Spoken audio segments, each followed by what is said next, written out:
Welcome everybody to this latest installment of our Windows On series, and today our subject is Windows on America's Competitiveness. And we're very lucky to have two of the conference board's brilliant contributors and center leaders joining me today. Bernard Bailey, who is the President of the Committee for Economic Development, and Dr. Bart Van Ark, the Executive Vice President, Chief Economist for the Conference Board, and he leads our Economy, Strategy, and Finance Center. Two great individuals who will help guide us through from a policy standpoint and also from a factual standpoint of what it means by America's competitiveness. You know, in the recent news, the Conference Board's latest leading economic indicators show that America will enter, by July, the longest expansion in our entire history. And the latest medium growth terms outlook suggests that the economic growth is slowing and labor markets are tightening, wages are rising, labor supply is under pressure, but everything's still growing at a pretty good clip. So therefore, American business leaders are looking at a larger issue, which is that America competitiveness is now at question. Is it actually declining? Is it stabilizing? Is it growing? And I think this whole issue of competitiveness is easy to understand from a corporate standpoint. You know, in a business, you know competitiveness is improving. You know your market share is growing. You know your financials are improving. But what does it mean if you're an economy, if you're a country? What is competitiveness? How do you measure this? How does a country win in this concept? So this is a great subject for today. There are credits that are available to us. If you look on the slides, CPE credits, and these are instructions for how you can gain credit. Also, I want to point out that on your screen, if you look to the lower left, there should be a chat box. We would love to have your questions through this, and I will make every attempt to try to bring your questions into the discussion as we go. So type them as you have them, and we'll try to weave them into the conversation today. We would like to start with an audience poll question, and this is an interesting question. We want to start by talking about where we are today in competitiveness versus where we were back to 15, 20 years ago. Remember Y2K, the beginning of the millennium. And has the competitiveness of the U.S. economy relative to the rest of the world as a whole much weakened, somewhat weakened, remained about the same, somewhat strengthened, or much strengthened? And so we'll open the polling now and see what people think. But the question is, where are we in competitiveness today versus where we were about 20 years ago? And we'll give it just a couple more seconds. And let's put the results on the screen. So it looks like, Bart, that people think that our competitiveness has somewhat weakened. About 2/3 of the responses show that it's somewhat weakened, with about 15% saying it's somewhat strengthened and the balance being much weakened. Your quick reaction to that? Yeah, I'm not surprised about this. I think we all have this sort of mixed feeling that on the one hand, we feel all this competition around, a lot of discussion about China and what's happening in the rest of the world. So we feel that our competitiveness is more under threat than perhaps 15 years ago. But at the same time, we also feel that this is still a pretty strong economy if you think at our innovation capabilities, at our ability to sell our products and services around the world. So I understand the mixed feelings. Yeah, Bernard? Well, I would suggest that there really has to be kind of two thoughts given when you talk about competitiveness, because it's easy to have your own definition of it. I would suggest that competitiveness is made up of two things. The first one is the economic numbers, which we talk about, which, we have a whole bunch of proxies there, that usually around productivity. But then I think there's a second aspect, and to have true competitiveness, you have to have both of these simultaneously occurring. And that second one is, are we improving the living standards and the wages of the average Americans in the country? And so unless we're improving those living standards and they're participating in this competitive economic, what the economic indicators are telling us, it's very difficult to say that we're truly competitive. Yeah, and I think this is brilliantly set up the whole conversation for the hour, which is, what is competitiveness? And what's our impression of it? I think people are saying right from the start that America's competitiveness has declined, but it does depend on your definition. There are the Absolutely. numbers, and then there are the soft things, and we should really get into both of those. So, Bart, let me start with you. The question then is, what is competitiveness, and what does it mean, and what should we really be focused on? Yeah, and this is the question I knew was coming, Steve. So I actually did a little bit of homework on this, and it was actually quite interesting. I actually went back to the word competitiveness, and of course, as most words, they're coming from Latin, and it stands for competere, and com stands for together, and petere stands for something like aim at or seek or strive. So if you think these two things together, it was together trying to aim for something better. This is really interesting. That's where it comes from. Now, over time, of course, that word has gradually transformed into more rivalry and sort of, yes, we do it together, but more against each other than with each other. And certainly when you think about things like, the trade deficits and things that we're going to talk about a little bit more, you can see that that kind of debate is coming there, or companies trying to push another company out of the market. But if you go back to the literature, for example, Adam Smith, you don't have to be an economist to know who Adam Smith is. He actually described competitiveness as allocating productive resources to the most highly valued uses and encourage efficiency. So he actually came back to that original definition, that this wasn't just about rivalry, it was in fact also really about trying to make sure that we work in a way that we use our people and our machines and our innovations in those areas in our economy where we can get most out of it. So you're making the argument that this is all about a preposition, with versus against. Right. I think a lot of the debates that we will have today and that we generally have in our economy, is this just about rivalry with another company or rivalry with another nation? Or is it trying to build something together? Which doesn't mean that you have to agree on everything and that there cannot be winners and losers, but it's much more a collective kind of effort to make a nation competitive. And competitiveness often is viewed more on the rivalry side, so it's winning and losing. Right, and the question is if that part of the debate isn't a little bit overstressed, and if you think to Bernard's earlier point, if you think about living standards in an economy, it's the best way to reach living standards to always try to fight the other one. So Bernard, this raises the point about this American competitiveness, and that it's often conflated with this notion of American exceptionalism. And we hear this from the politicians, and I think people bristle around the world when people talk about American exceptionalism. But are they different things, or are they the same thing? Well, wow, you are really asking me to take on an emotionally laden word here, American exceptionalism. I kind of defer when we talk about American exceptionalism.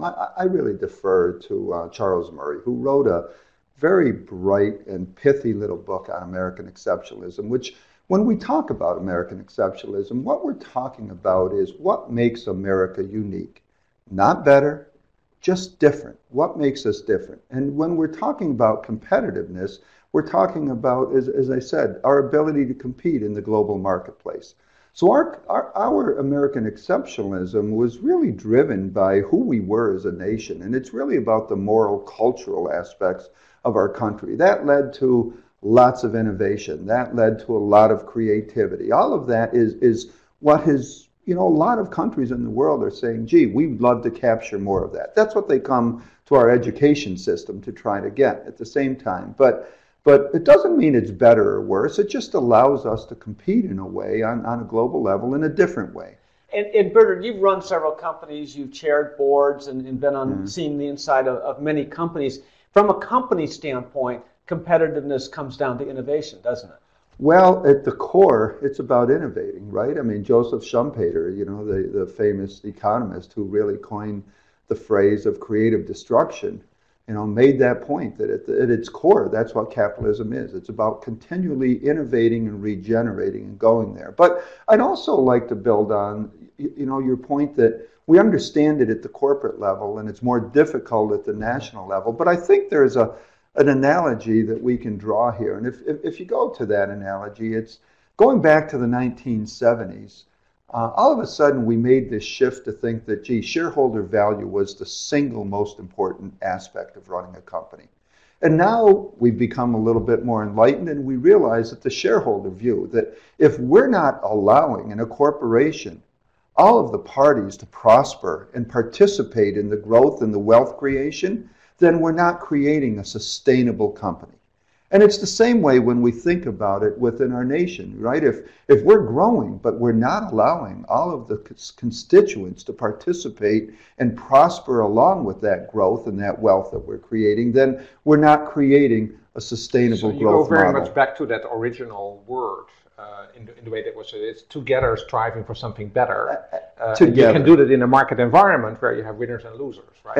Absolutely, yes. But then back to the individual corporation, you know how to keep score.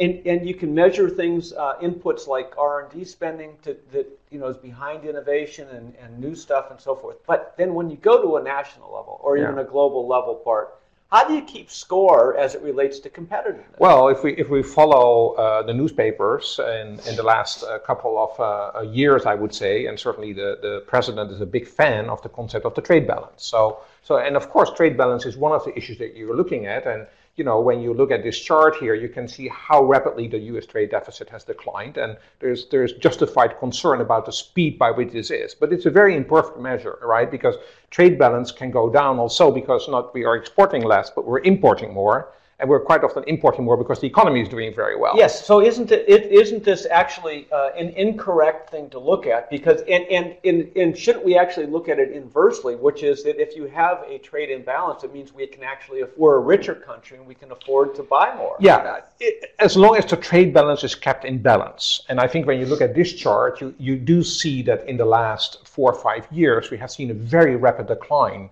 in the trade deficit happening. So the speed by which we are exporting less and importing more is a matter of concern. There's another side to that also. If we have a trade deficit, it means that we're not saving, we're dissaving. So we're spending a lot more than we're actually making in terms of money. So a trade deficit or a trade surplus is not necessarily a problem, but it is a problem if it goes very, very rapidly.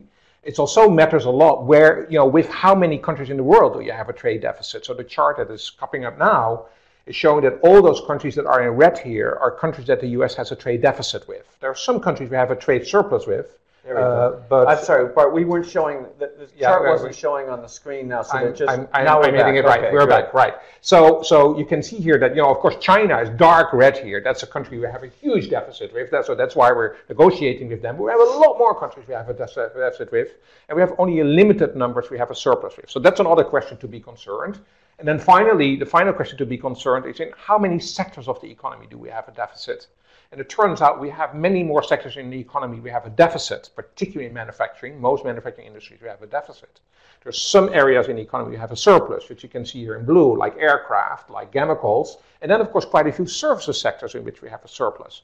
So I do think that trade balance is not quite the right thing to look at it, but there are some dimensions of the trade balance that I think do matter from a so what you're saying is that running a deficit says we're a richer country, we can afford to spend more, but if it gets too big, which is what you meant by some level of balance, then it says that we're too big, too widespread. It means that we're not able to create any opportunity to export more than import more in any of our industries or in very few of our industries at this slide now. Because our investment is actually going elsewhere. Right, and then you have to go and ask a question, what's happening here? Are we too expensive? Are we not innovative enough? Why is this happening across the board? That is a little bit unusual. So I understand that concern. Bernard, do trade deficits matter?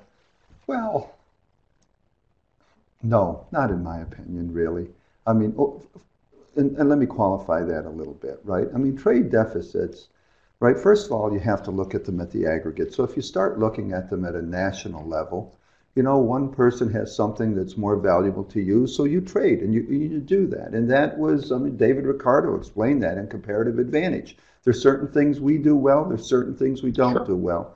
Right now, Bart makes a point, and I think that point has validity, and that is our nation is driven around the consumption model.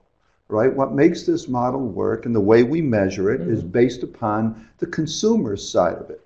Right? I don't think enough attention has been put in place on the worker side of it. Right? Because at the same time, while we're talking about making consumption easier, and by the way, if we're buying more, if we're bringing more in than we're sending out, then we're consuming more. And that's good if you view it as a consumer. But there's the other side is the worker side. Right? And I would offer to you that is also an important part that doesn't get captured in these measurements. But having said that, Bernard, I mean, let's take another country, Germany.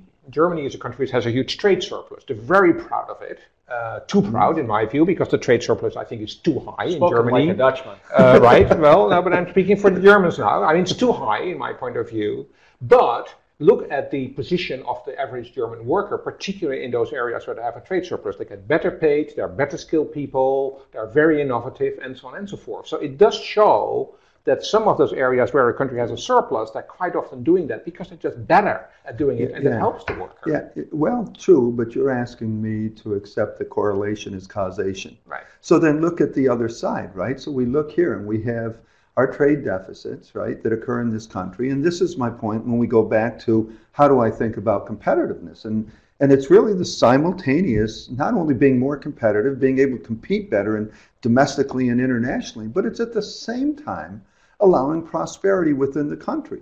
So then if you look at this and you say, well, gee, if all the numbers are starting to move in positive directions and we have productivity and growth, then you start to ask yourself, why are we seeing so much social collapse? Why are we seeing mortality rates in this country increasing?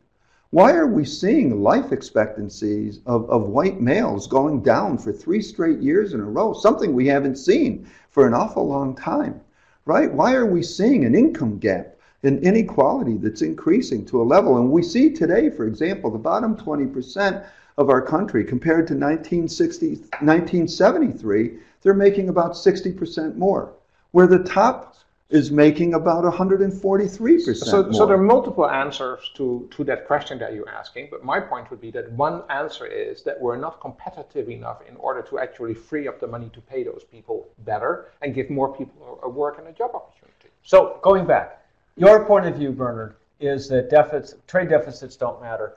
Bart, your point of view was to some extent. Trade deficits matter as one way of keeping score. What are the other ways of keeping score in terms of a nation's competitiveness? Right. So I have a much more favorite measure, and that is the measure of productivity, and related to that, the measure of unit cost. And I just want to take you very quickly through one chart. It may look a little bit complex, but I think it describes so well when you look at productivity and cost, and this will be labor cost, how, for example, difference between the US and other countries are playing out. So unit labor cost basically is a function of increases in labor costs, which means your unit costs are going to go up. Increases in productivity, which means your unit costs are going down. And then you do it in an international perspective, so your exchange rate matters. So let's take everything in US dollars. So you can see that in the US dollars, unit labor costs in the United States, unit labor costs went down by 10% over the period 2011 to 17. So say in the past decade. And that's why did that do it? Because labor costs actually increased faster than productivity. Productivity only grew by 1% over that 6-year period. So very, very basically stagnancy in productivity growth, and labor costs increased. Now you go to China. China also had a 10% decline in unit labor costs. This is interesting because we all think that China is doing fantastic. Well, as a matter of fact, China also had a decline in unit labor costs. However, China increased its labor costs 62% compared to 11%. And that increased the productivity by 47%. So, although that productivity increase is less than the amount of increase in labor costs, they were still doing much, much better in many respects than the United States. So here you can see the difference, that in the case of the United States, we're losing on unit labor costs because we are raising our wages faster and our productivity is basically not growing. Whereas in the case of China, we also see a decline in unit labor costs, but however, we're paying people 60% more than I did in the past. And if you can take this down by sector, now we're just looking at the unit labor, at the United States economy, and again, what you're seeing here is that unit labor costs in some manufacturing sectors have gone up very quickly because we have raised wages, but we have seen a decline in that productivity growth. And then on the right-hand side, you see a few sectors like technology, where we're more competitive because we've been raising wages even more than in other sectors of the economy. Right. However, we've also been seeing an increase in productivity. So this ultimately comes all down to, can we make our businesses more productive, and can we then use that money to pay our workers in order to get that virtuous cycle that Bernard was referring to. Right, and I just want to remind our listeners that there is a question box at the bottom of your screen, and if you ask questions, I will make every attempt to bring that into the conversation. Bernard, I want to move on to slide 11 here and refer to people. The World Bank issues this Ease of Doing Business Index every year. I've always liked that measure, but what do these kinds of rankings tell us about U.S. competitiveness, if anything? Yeah, it's interesting. My brother owns a restaurant in upstate New York, And if I put this in front of him and told him that, gee, guess what? It's really easy to do business in the United States, he'd throw it at me and laugh at me because it has gotten so much more difficult, right? And so, but on a global level, it's easier in the United States compared to many, many other countries. But still, if you look at it, the regulatory burden becomes a really difficult part for our businesses to have to work their way through. And what we've seen is that regulation and the regulatory environment has increased so dramatically. And it's really a question of the trade-off between ease of doing business and the regulatory environment versus how do we drive greater jobs and greater job growth, right? So when we look at these numbers, it tells us that gee, the United States is competing in some areas very effectively. It's easier to get money in this country.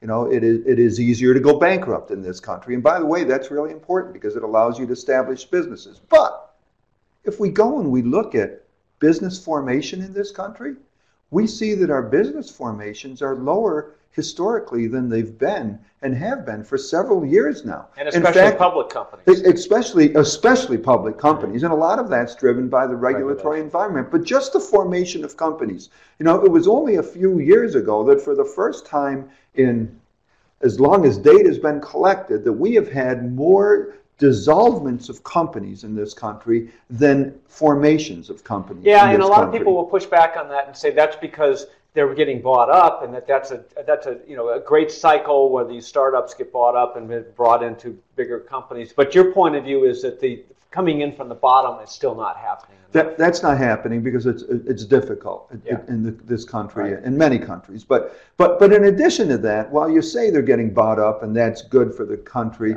the reality is that if we look at small companies in this country, they are not increasing their labor workforce the way they used to. Okay, so Bart, key off on that point, because this slide is still up there. It says that we're really good at a lot of things, and Bernard talked about getting credit and so forth, but you've talked about infrastructure and cost of that. The slide that's on here has a bar chart, and it's talking about, one of the things on here is electricity, getting electricity. Maybe it's not on this one, but it's amazing how low we are. Like we're like number 54th on access to electricity, and some of the basic things that we take for granted in this country.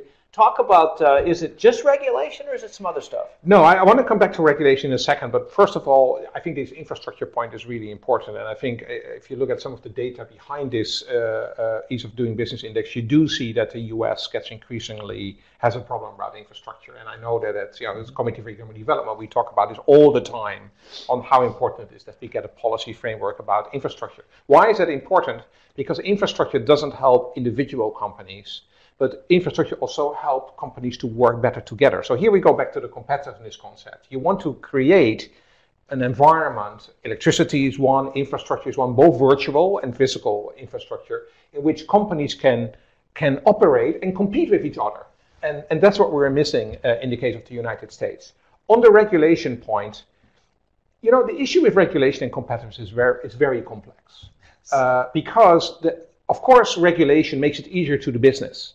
But making it easy to do business doesn't mean you're becoming more competitive, because that would suggest that every point of deregulation, every rule you take away will make companies more productive. Well, that's not true. Go back to the Adam Smith definition. Adam Smith said, competitiveness is about allocating your resources to the most productive uses. So you need to have regulations where you can help companies to make sure that they invest where it's most productive. So regulations are good. Not all regulations are good. So here's how economists think. There's kind of a U-curve. In first instance, you want to take regulations away because it makes you more competitive. At some point, you want to come to what we call smart regulation, which are rules that help companies to move on to the next stage of innovation. So there's diminishing returns. Yeah. Take for example the whole energy transition. The whole energy transition, it's hard to argue that, without any rules in energy, we will ultimately be able to make the energy transition that a lot of people are arguing for. So that's an area where you say you need some regulation. Some of them are terrible, and luckily we took away a few that were terrible, but we probably need another few that helps companies to make that energy transition, because they'll need to do it in order to be more competitive. So Bernard, Bart wants more regulation. Is all regulation bad? Oh, no, not all regulation is bad. In fact, I'll give a little plug and ask our readers. We have a book coming out here at CED. Two of our trustees, Hollis Hard and we also had in that our chief economist, Joe Minerick, involved, and we're going to be putting out a book here on regulation, and we talk about it just the way he's describing it, right? That let's get rid of the speed bumps and put guardrails in place that we have. And so there's a level where it's appropriate in regulation. So can I give you one other example of an area of regulations where you have to think carefully? It's labor market regulations. Yeah. Right? I mean, you can take away every point of labor market regulation. You can hire and fire completely freely, but the result of it will be is that people will leave you because they can go anywhere they want. There's no reason for them to stay. You're not going to invest in their education. They don't want to invest in their education. So you want to have some regulatory framework that makes it attractive for people to begin to invest in their own training and education, because that makes us more productive. And this whole point is an important one, because we as a business community, we as a nation, have embraced regulation in order to level the playing field, provide protection and barriers for the participants so that it's safe to compete and that there's fair competition. But the point is that there are diminishing returns to regulation, and unfortunately crony capitalism has led to some companies trying to distort the system and ask for regulation that is in fact anti-competitive just to help beat their competitors, and that's what we're not absolutely right, and we're seeing all of a sudden, the high-tech, communities start to step up and say, "Gee, we'd like to see more regulation." So why do they do that, though? Well, I think you just described it to a great extent, right? Is the fact that certain regulations make it more difficult for new companies to enter into space, and it protects their position as a company. So you always have to be suspect about what everybody's intentions are. Yeah, and it's interesting because these same folks are playing to the public, and what they're doing is they're garnering more public acceptance because, gee, aren't these guys good because they're asking to be regulated, while behind the scenes, they're not really embracing all of that. But there are some reasons for the tech sector specifically to ask for some regulation. So first of all, we were getting a couple of very dominant firms. And, being in that kind of environment where you have 2 or 3 very big players, regulation can sometimes help to figure out what are the standards that we're going to use in going forward. And, again, being European, I mean, Europe was faster in getting a GPS system, and therefore Europe was faster to move with mobile phone technology than the United States. You're talking about standards. You're talking about standards, which is also regulation. Which is a good part of regulation because it drives costs out. And another reason why the tech sector wants some regulation is that they're hitting a particular wall with things like privacy and security, where we're beginning to figure out if we don't get that under control, we'll be out of business because we can't continue in this kind of environment. Final point on regulation about should the government do it or should industry associations do it for themselves?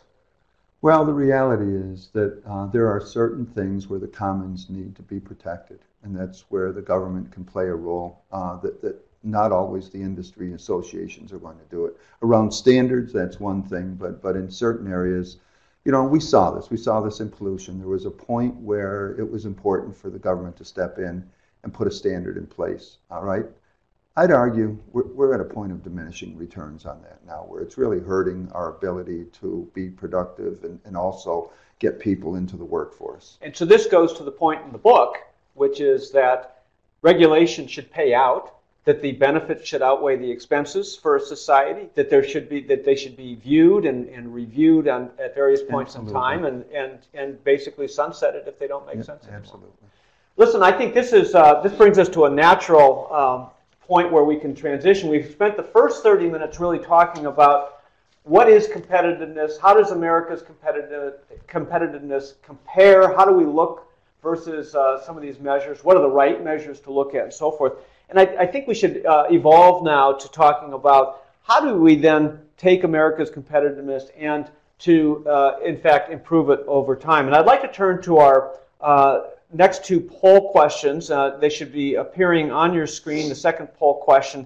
The first one is, among the most important policy actions to make America more competitive, I would prioritize. And so go into your screen here. First is, I would, so this is your opinion. You would reframe the regulatory environment. You would invest in infrastructure. You would improve fiscal health.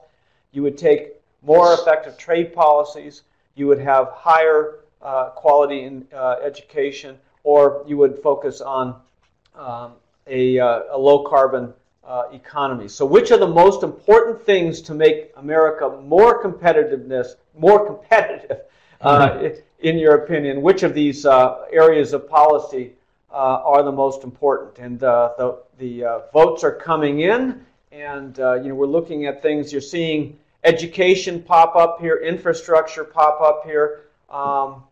Let's just give it a few more minutes as we go. So it looks like, Bart, the information infrastructure in total, and higher quality education. Hold that thought, because I'm going to put up the next poll question, and then we'll take them both collectively. Question number 3, and if we could get that slide put on your screen, and everybody can look at this and engage here. Among the most important business actions, so the first one was policy actions, meaning government policy actions.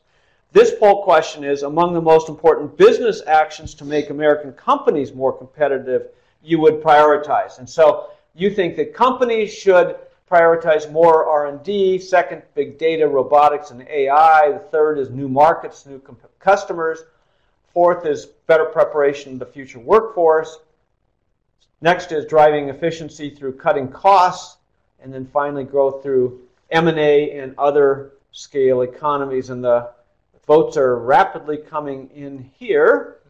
So let's give this a few more minutes. It looks like R&D, innovation, and better preparation of a future workforce are ringing the bell here. So if we go back to the answers for question number 2, you see education coming up and infrastructure. If you see the answers to question number 3, they think businesses should be investing in innovation and in better preparation. These are really highly linked, and our audience is incredibly consistent in this. It looks like investment in the tools for the future in innovation and workforce.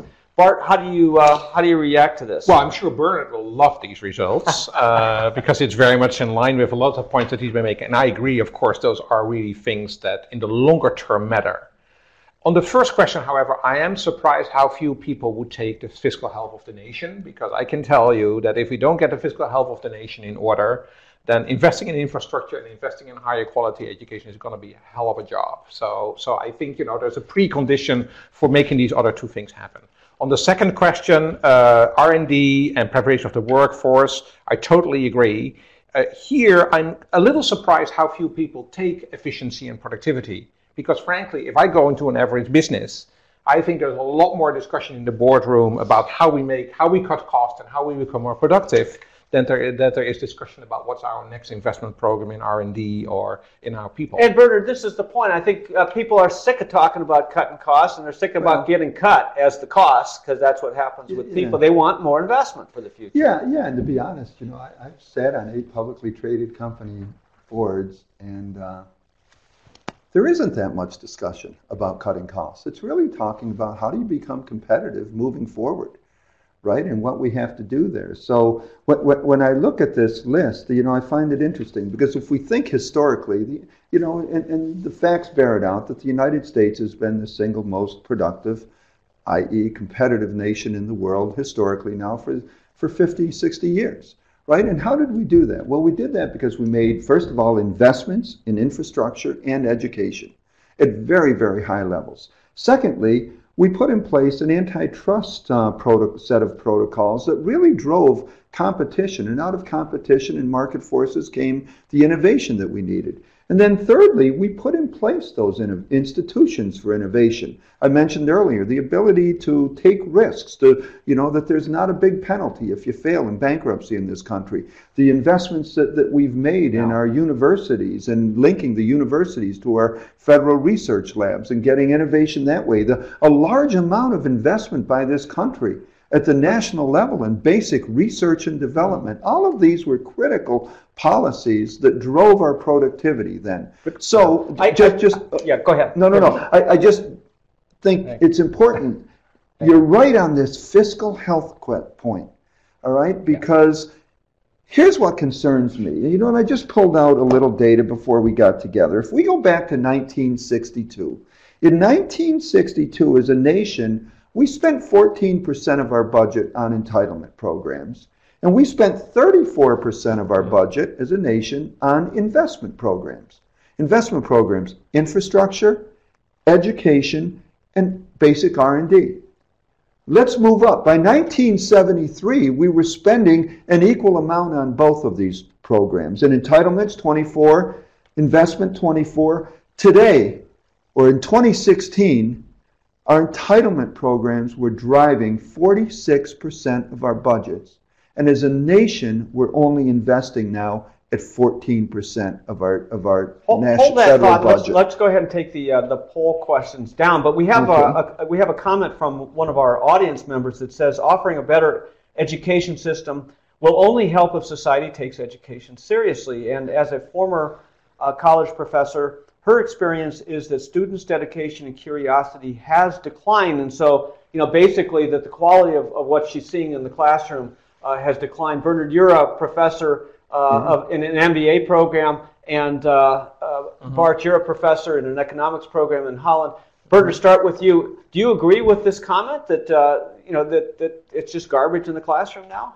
Well, gee, my class isn't garbage. That's not what she said. Oh, okay. I just want to make sure. That, No. What I would say very simply is that, look, we have in this nation, if you put 100 kids, next September, 100 kids are going to start high school. Of those 100 that start high school, 25% of them are going to drop out.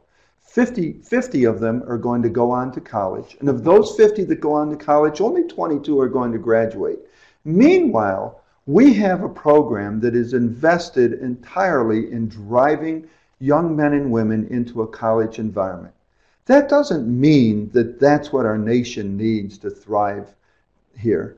All right, we need to think much more holistically about what is a quality education in this country and how we drive that. And the final bottom line is forget the college. We're still envied around the world. It's deteriorating, but we're envied around the world in our post-secondary education. My greater concern is what we're doing in early learning, childhood. China just announced that in 10 years, they are going to provide early learning education for 3 years for all of their young people. And this is a big point about the Committee for Economic Development's work. It's been going on for 50 years, the importance of education, the importance of early childhood. But Bart, I want to move on. No, you can't. Because this education question is really important. You teach in Holland. What do you know? So what I know is that I politely disagree a little bit with the question being asked. I think once kids are in college, and in university, they're incredibly eager to learn. They want to go out and learn about business in the real world and take internships and everything else. Where we need to capture the kids is in high school,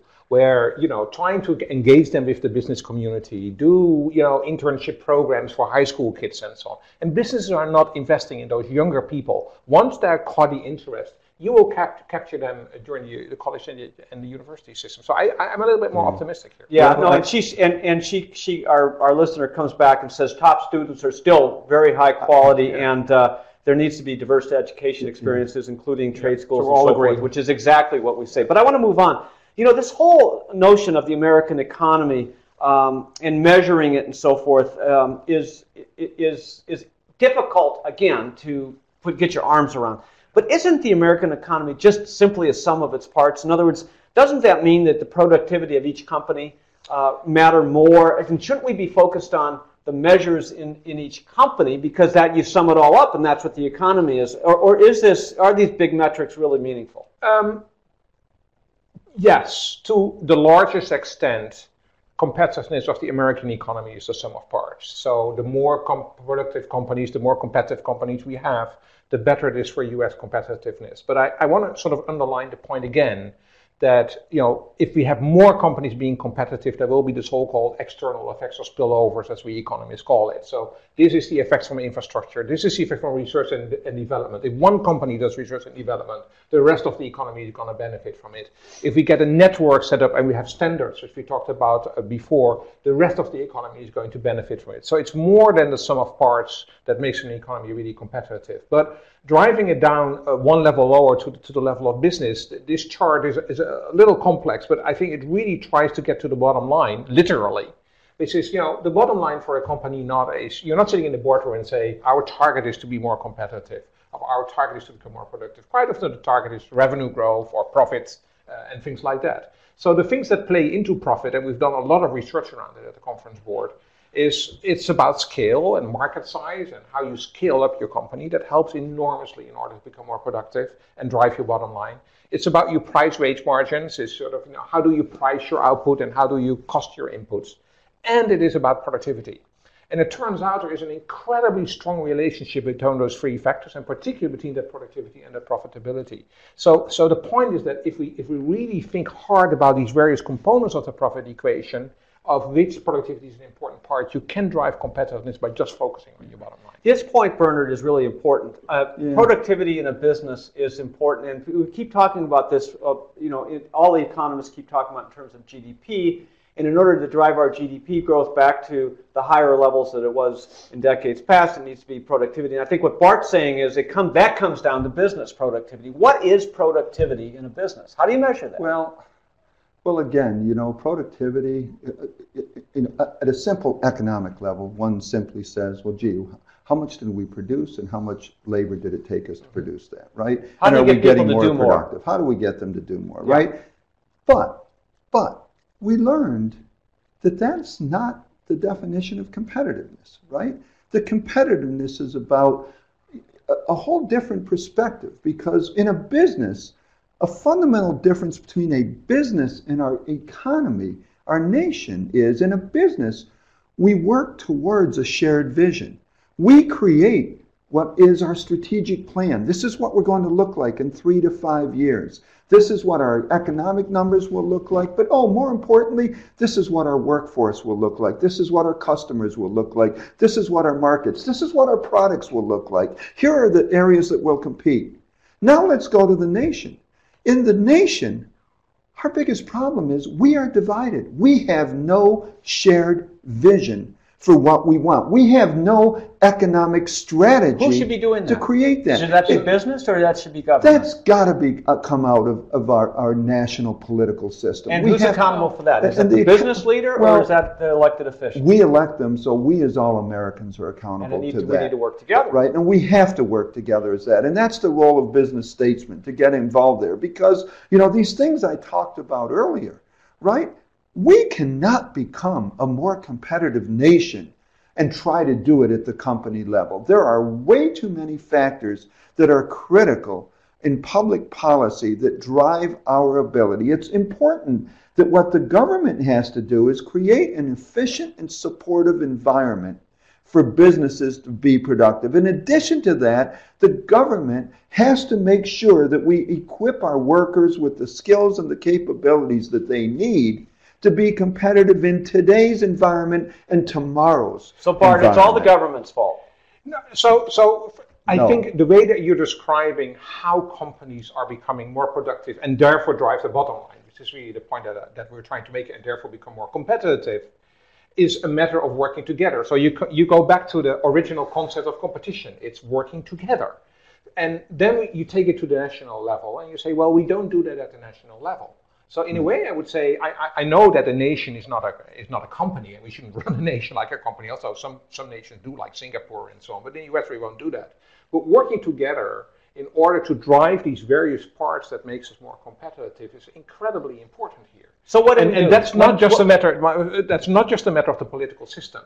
That's a matter of the business sector that plays a big role in it. I think we totally agree. But it's also a matter of civil society. It also means that people have to, be able to invest in their education and have to get access to the resources in order to become more productive in their own life. Yeah, and that's another comment that came from one of our listeners, is that over the time, state governments have pushed more and more of the educational costs to the students and making it more difficult. That's resulted in the issues of student debt, which is then crowded out to housing and all of the knock-on costs. But go back to productivity for a minute, because I think you have some other points to make on productivity. Labor productivity was the big savior of in productivity. In other words, the big driver of GDP growth was going to be the whole digital revolution, digital and AI, and but it's not happening. No.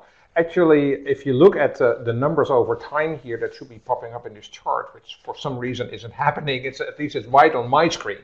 But here was a There's a lot of beautiful white space chart on this screen. Yeah, well, it's basically the productivity line dropped off the chart, and therefore you don't see it anymore. Basically, over the last decade, we've seen a continuous decline in the growth rate of labor productivity, as Bernard just defined it. However, and that's what this chart was supposed to show, in the last couple of quarters, we have seen a bit of uptick in productivity growth. And, you know, but that's according just to the Bureau of noise, Labor, isn't it? Is that real? No, well, so that's the question. It's about four quarters now, so it's not just noise. You could still argue that this is cyclical because we're still in an expansionary business cycle, as you mentioned at the beginning of this webcast. So, in an expansionary business cycle, you do get productivity growth.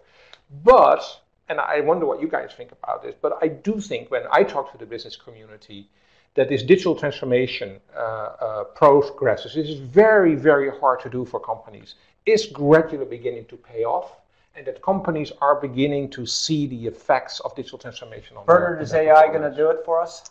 No, AI is just another very, very powerful tool for us, and how we apply it and put it into our system is going to be critical, but it's just another tool that we have, right?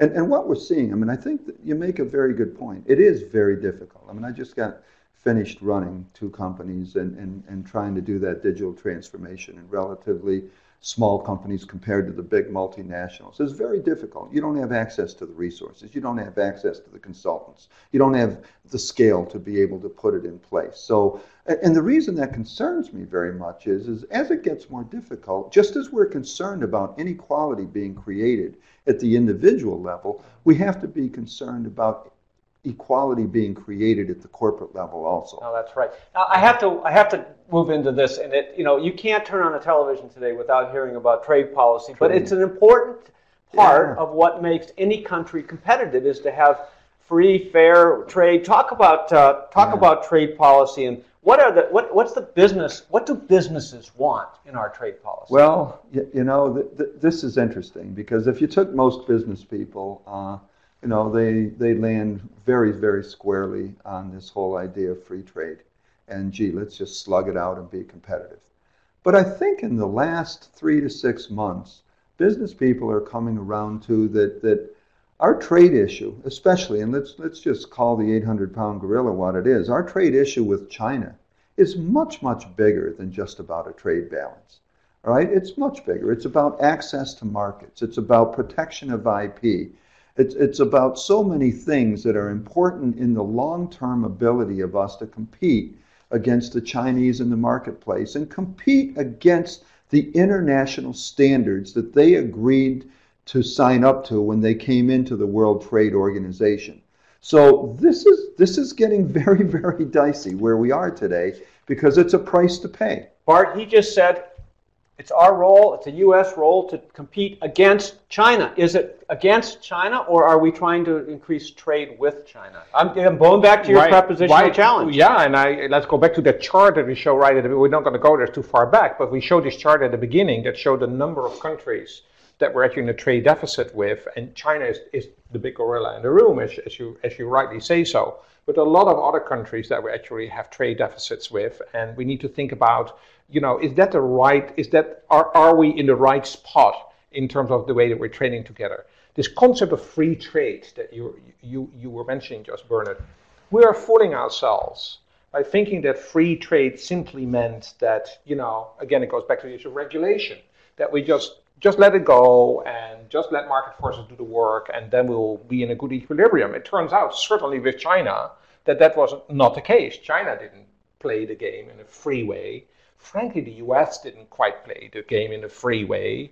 And we know that if you want to get kind of free trade, you have to be transparent. And transparency is a critical issue of free trade. That's why we have an organization like the World Trade Organization, for example, that was focused on trying to make sure that trade policies are transparent and we understand what we're doing. And that has completely disappeared. Bernard, we have a question from one of our audience. To what extent is the focus on short-term profits and lack of commitment to long-term goals hurting our competitiveness? And this goes to the trade question too, because it's about today versus tomorrow. And the Chinese are famous for 100-year plans when, of course, we're good if we do 100-day plans.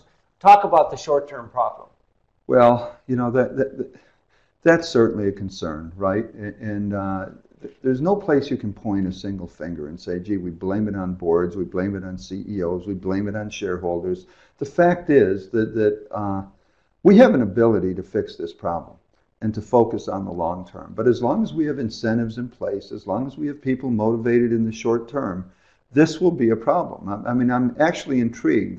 Just a couple of days ago, there was a new exchange opening up in California, which is, I forget the name of it, but it's all completely focused on only long-term trading, that you get voting rights based upon how long you own your shares. So, he left us here not recently, John Bogle, who is the head of Vanguard, and I love quoting him in the fact that we don't have share owners in the United States, we have share renters.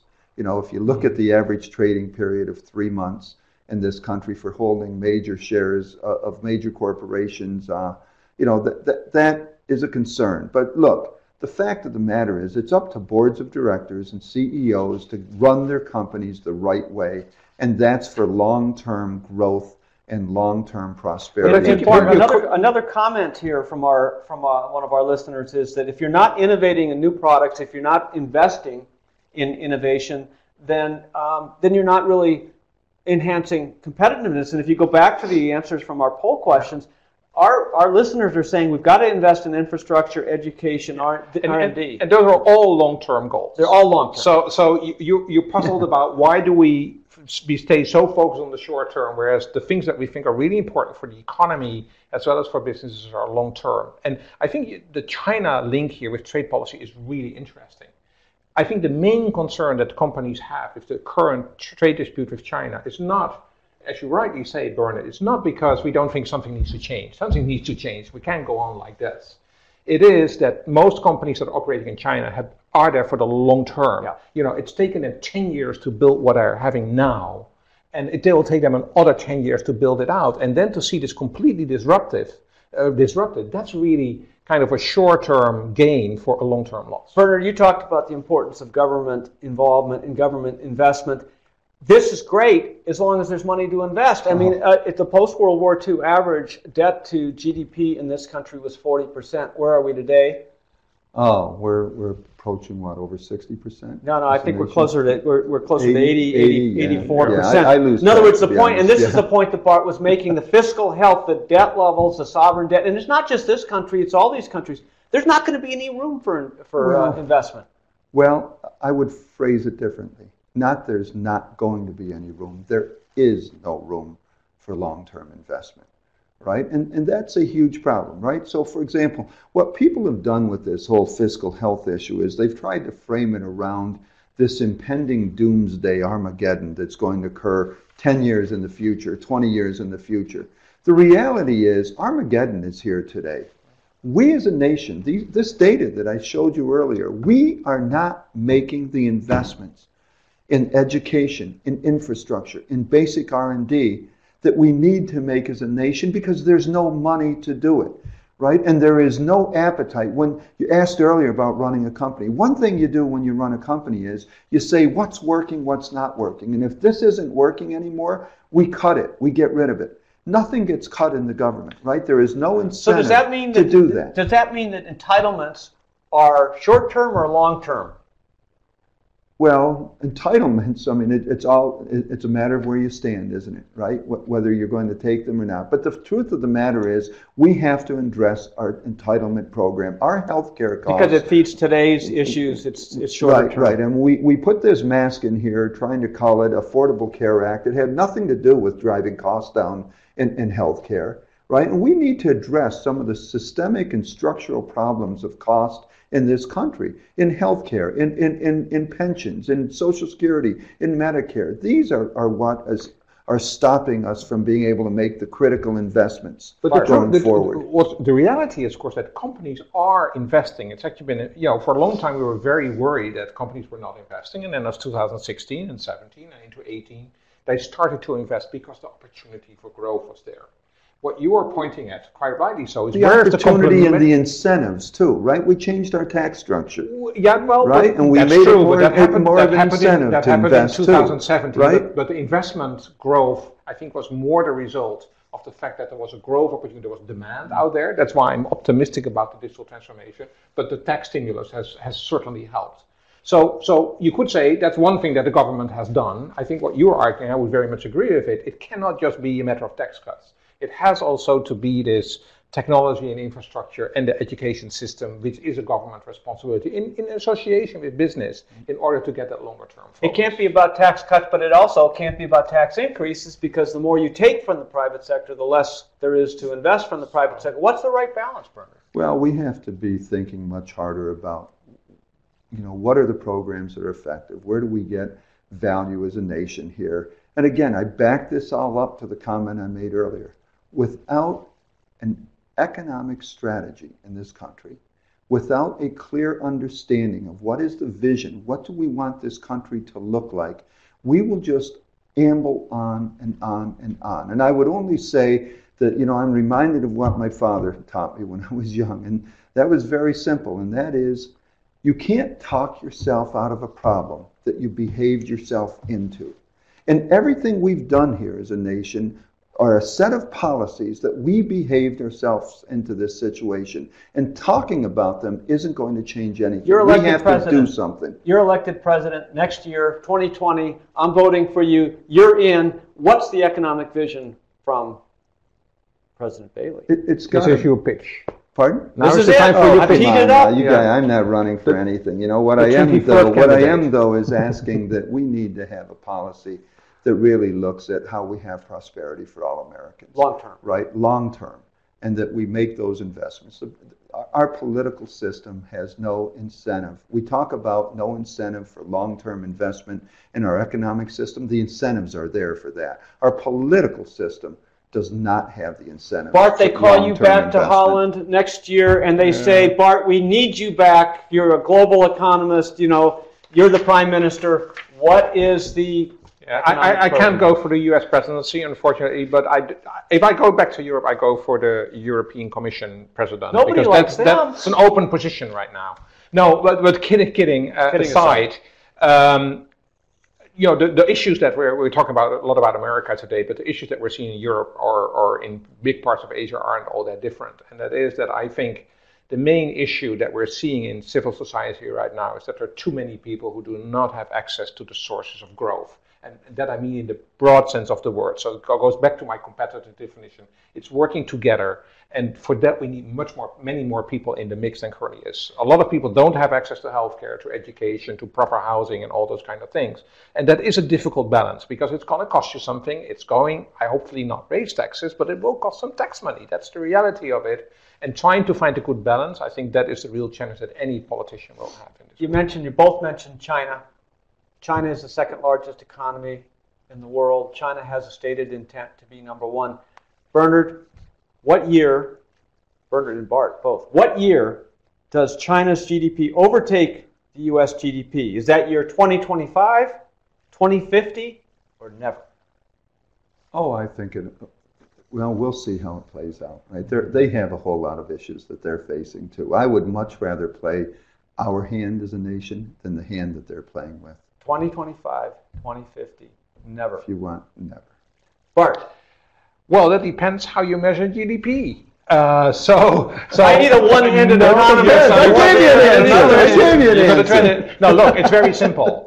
If you measure it in terms of just US dollars and use the exchange rates, then the Chinese economy is about 60% of the US economy. And if China would continue to grow at today's growth rate, which it probably will not, it would still take until 2050. However, if you go to China, you get a lot more for your dollar than you do now. We call this purchasing power parity. In that sense, China's economy is already larger than the US. It took over in 2014. So what you're saying is they're devaluing the yuan, and that's got to stop. Well, that is part of it, and not necessarily saying they've got to stop it, because one reason that they're devaluing the yuan or the yuan has devalued is because in other countries it has appreciated their currencies. Always two sides to the story. Bart Van Aert, Bernard Bailey, thank you so much for this spirited conversation. I hope everybody's enjoyed it. We've tried to have a little fun through this, and we've tried to get your comments in. Thank you for your comments. I think it's been a great discussion. If you enjoy our Windows On webcast series and want more, you can join us on June 26th for our next webcast, The Future of America's Heartland. I'm going to be tuning into that one. I can't wait to hear what we Exciting. say. And there are lots of resources from the conference board. You can check our website for all of our publications, our webcasts, our podcasts. We have so many things going on here at the conference board. Thank you so much again to our presenters today, and thank you to all of you for tuning in and for replaying this. Send it to your friends and relatives for replay. I'm Steve Odland at the conference board. Thanks for joining us. All right. Thank you.